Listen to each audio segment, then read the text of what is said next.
Fort Omaha, originally known as Sherman Barracks and then Omaha Barracks, is an Indian War-era United States Army supply installation that was established in 1868.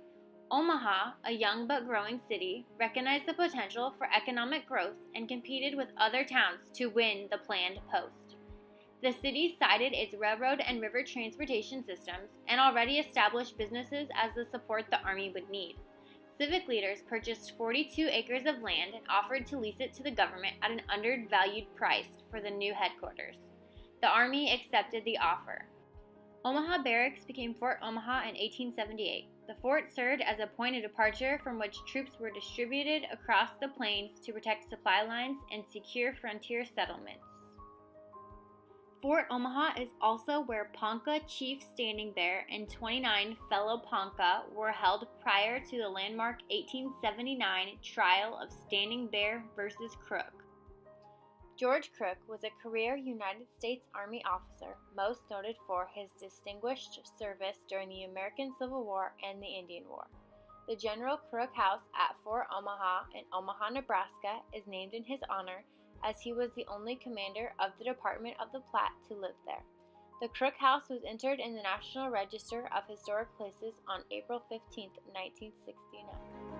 The main hall provided elaborate entry typical of the late Victorian period, when homeowners were anxious to put their best look forward. The parlor was the family room of the late 19th century. The Crooks would have spent most of their evenings in there.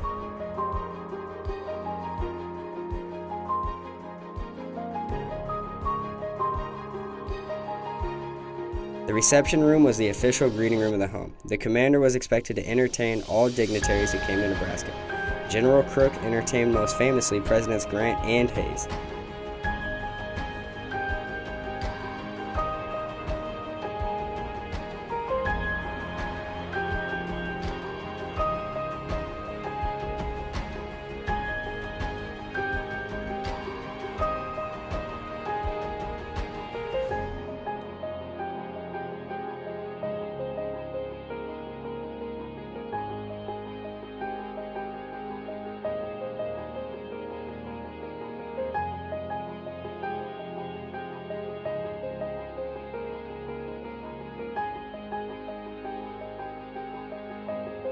In this dining room, a buffet was held to honor President Grant and his wife.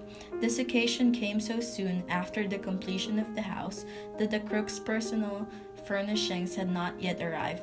China, silver, even furniture were borrowed from the Omaha residents to entertain the Grants.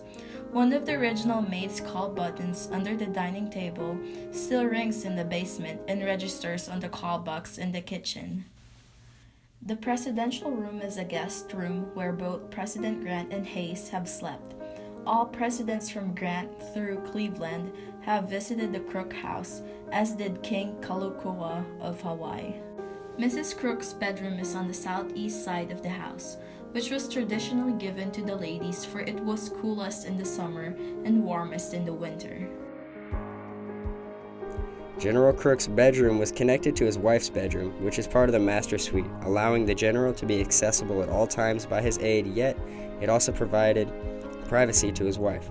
The decor reflects his simple tastes. His uniform is also hung in the master suite, allowing visitors an up-close view to this piece of history.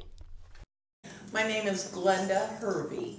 Okay, and then how are you connected to Fort Omaha or Metro today? Okay, well, I am involved with the Crook House here. I'm a volunteer here. Can you tell me a little bit about the history of Fort Omaha or the Crook House itself? I can tell you a little bit about the Crook House. General George Crook, they built it for him, and they started building it in 1878, and they finished in 1879. And the government allowed him $10,000, but the general built it for $7,716. He cut out some of the fancier stuff in it. He was sent here to help with Indian uprisings, but there really wasn't that much Indian trouble. The Ponca Indians were here, so. What do you think the most surprising fact or story that you've heard about this house is? I think one of the most interesting things we do is the standing bear, the trial of standing bear, that we have a commemorative thing of that every May, so it's coming up. Yes. And Could you describe that? it is free to the public. They have some kind of food that would be like on the prairie or Indian type food. The Ponky Indians come here. They usually have them outside dancing, and we learn about that. Then we go down and they have some kind of program here on the campus, and it tells things about the trial of standing bear. So it's very interesting to find that out. What do you think that people who've never heard of like the Kirk House or Fort Omaha itself, what do you think they should know about it?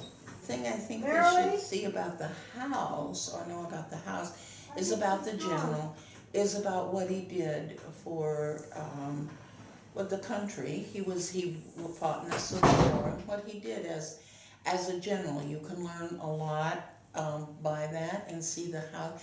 People are fascinated with the house because they usually come in and say, oh wow, you know, like that. So, but I think there again, what the general did, I don't think he's very well known.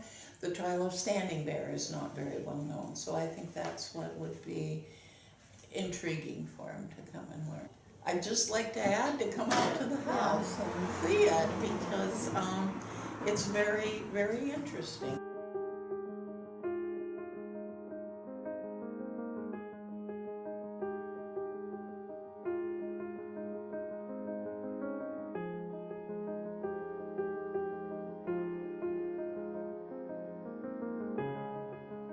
Fort Omaha entered America's balloon and aviation history in April 1909 when the first free balloon, inflated with hydrogen gas, started a journey to Iowa.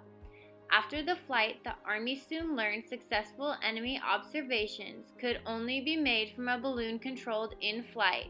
Therefore, stationary balloons were then developed. Several captive balloons were tested at the Fort Omaha Balloon School. Shortly after the United States entered World War I, 800 men enlisted in the aviation section, and they were immediately sent to the balloon school at Fort Omaha for training. More than 16,000 airmen went through the school between 1908 and the close of the program in 1919.